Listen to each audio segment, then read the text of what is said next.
Good morning Ambala. आप सुन रहे हैं KV2 रेडियो FM। आज मुस्कान और आज कामना के साथ। तो कामना, क्या चल रहा है? सब बड़े जोश में लग रहे हैं। अरे जैसा कि तुमने देखा ही होगा, पूरे देश भर में आजादी के अमृत महोत्सव को पूरे जोश और उत्साह से मनाया जा रहा है। हाँ, ये 15 अगस्त 2022 को आजादी के 75 वर्ष पूरे होने से 75 हफ्ते पहले यानी 12 मार्च से इसका आगाज हो रहा है। हाँ, तो ऐसे में अपना KV नंबर 2 पीछे कैसे रह सकता है। हमारे स्कूल ने भी बढ़ चढ़ कर हिस्सा लिया है।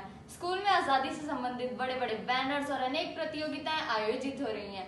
सब अपने अपने ढंग से मना रहे हैं, कोई गा कर, तो कोई नाच कर, तो कोई कहानी सुनाकर।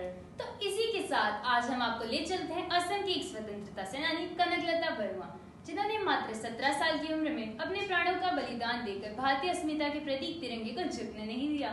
तो चलिए सुनते हैं कनकलता बरुआ की कहानी प्रिया की जुबानी। 22 दिसंबर 1924 को बाड़िंगवाड़ी गांव में कृष्णनाथ बरुआ व कनेश्वरी देवी के घर एक कन्या का जन्म हुआ। नाम रखा गया कनकलता। मात्र 5 वर्ष की आयु में उनकी मां का देहांत हो जाता है और कुछ समय पश्चात उनके पिताजी और उनकी सौतेली मां भी इस दुनिया में नहीं रहे।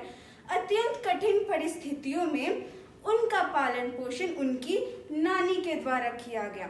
केवल 17 वर्ष की आयु में वो युवा स्वयं सेवकों से मिलकर मृत्युवाहिनी नामक एक आत्मघाती दस्ते में शामिल हो गए।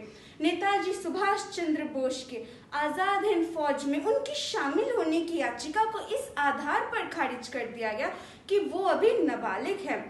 उस समय असम के कुछ क्रांतिकारियों ने मिलकर एक योजना बनाई कि गोहपुर पुलिस स्टेशन जाने की और झंडा फहराने की, मगर पता नहीं कैसे ब्रिटिश सरकार को इस योजना की भनक पड़ जाती है, भनक लग जाती है। वो सारे असम के क्रांतिकारियों को उठाकर जेल में बंद कर देते हैं। तब कनकलता ने अपने कंधों पर झंडा फहराने का बेड़ा उठाया कि वो गोहपुर पुलिस स्टेशन जाकर झंडा फहराएंगे। तय योजना के अनुसार इनकलाब जिंदाबाद के नारों का उद्घोष करते हुए स्वतंत्रता सेनानी का नेतृत्व करते हुए कनकलता अपने दोनों हाथों में झंडा थामे आगे बढ़ती ही जा रही थी। थाना पहुंचने के बाद थाना के कुछ अधिकारी उनका रास्ता रोकने लगे।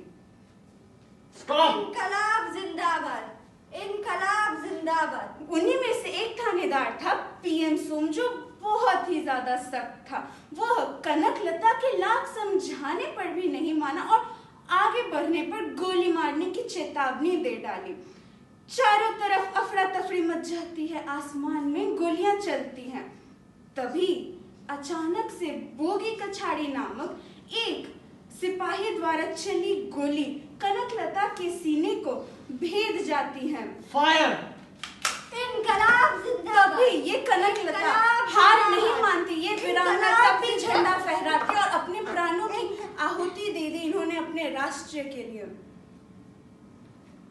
और इतना ही नहीं, स्वतंत्रता प्राप्ति के पश्चात उनके गांव में Kanaklata modern girls high school की स्थापना की गई और भारतीय तटरक्षक बल द्वारा गश्त करने वाले एक पोत का नाम भी उनके नाम पर रखा गया।